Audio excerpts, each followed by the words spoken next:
Travis began to tell the story with pride, an acoustic guitar from Taylor Swift. Jason, holding his coffee, looked surprised and leaned in with interest. On Monday, May 19th, the Kelce brothers dropped a new podcast episode that opened with a fun chat about Mahomes 15 and the Mahomies charity event in Las Vegas. The night brought together big names from sports, music, and business, all coming together for a good cause. Bro, Vegas is wild, but the best part was the charity auction, Travis said, eyes glowing like a kid with a secret. Jason raised an eyebrow, half joking. What did you donate? Some signed cleats? Travis laughed. Not this time. This was different. Really special. I remember her saying, if it's for charity, I want to give something that really means something, Travis recalled. Before Mahomes' big fundraiser, he had talked to Taylor about donating something special.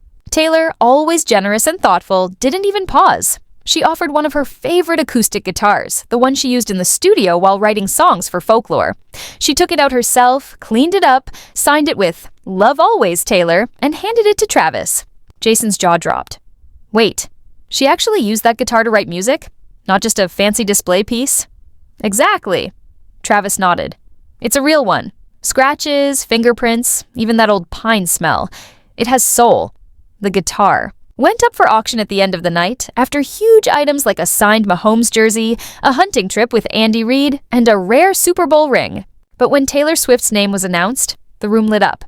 People were screaming, "Oh my God!" and others started live streaming it, Travis said, still glowing. Jason burst out laughing and clapped. That's Swiftie power. You should have seen this coming. $120,000 for a guitar? Oh my God, Jason nearly shouted. Wait, that's worth it. It's Taylor. Travis nodded. She even wrote a personal letter to go with it, sharing how she writes, how nature inspires her, her lonely moments and her hope. They framed it. People were in tears. The bidding had started at $10,000, but in just minutes, it soared to $50,000. In the end, a collector from Nashville won with a record-breaking offer. Jason sat back, clearly stunned.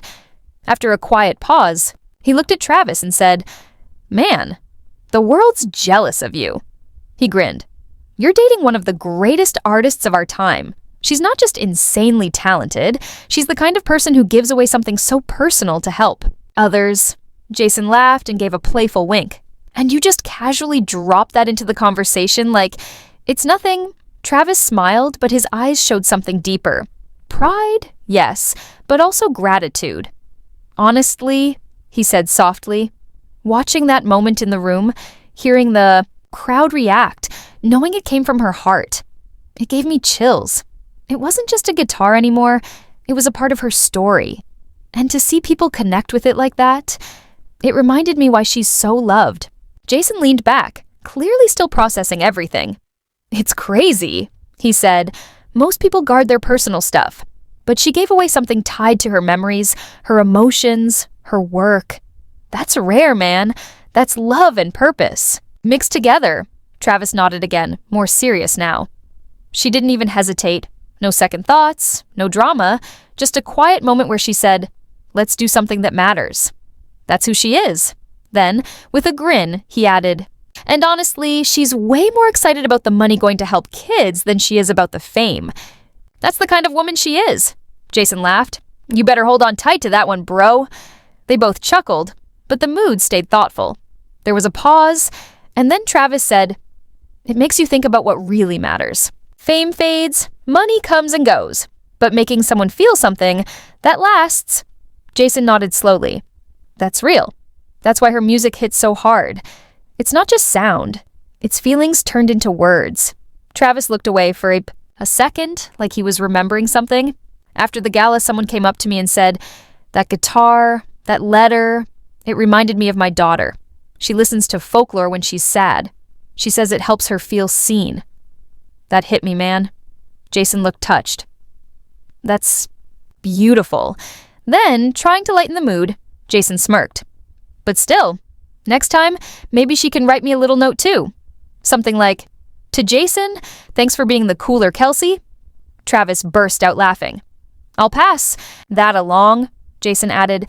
"But for real, this shows the power of art, of giving, of connection. Taylor didn't just donate an item, she shared a piece of her soul. And people felt it. That's the magic.